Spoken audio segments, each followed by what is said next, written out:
Hey, Pastor Timothy McCallan here of Grace Point Church. I wanted to ask you a question. Have you ever asked somebody and said, "Hey, how are you doing?" And the response was, "I'm just living the dream."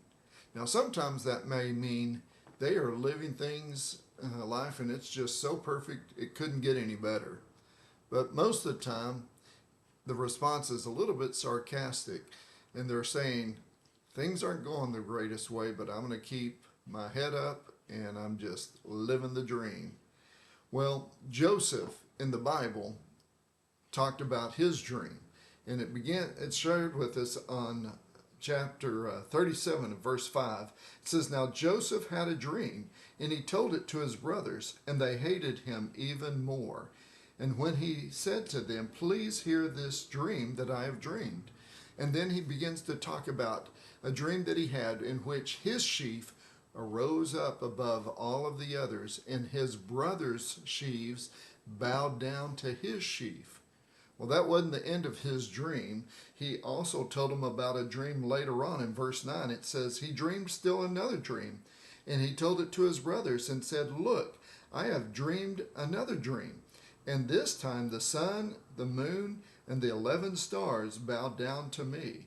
And he told it to his father and his brothers, and his father rebuked him, saying, 'What is this dream that you have dreamed? Shall your mother and I and your brothers indeed come and bow down to the earth before you?'" Well, I'm going to begin a series in January from Genesis about Joseph and his dream, but I want to cast before the church, before those who are listening, a dream, a vision. What do you want in the future? What do you want for your life, for your church, for your family? And sometimes our answer would be, "I'm living the dream." And other times it'd be probably like Joseph was when he was sold into slavery, whenever he was put into prison.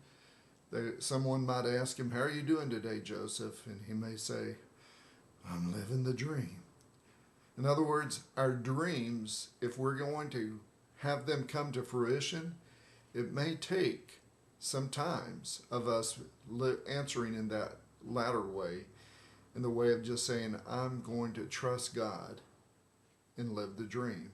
Because to be honest with you, the Lord does have dreams. He has visions for His people, and He has it for Grace Point Church. So I hope you'll think about what dreams God could be putting before you. Until next time, this is Pastor Tim saying, God bless you.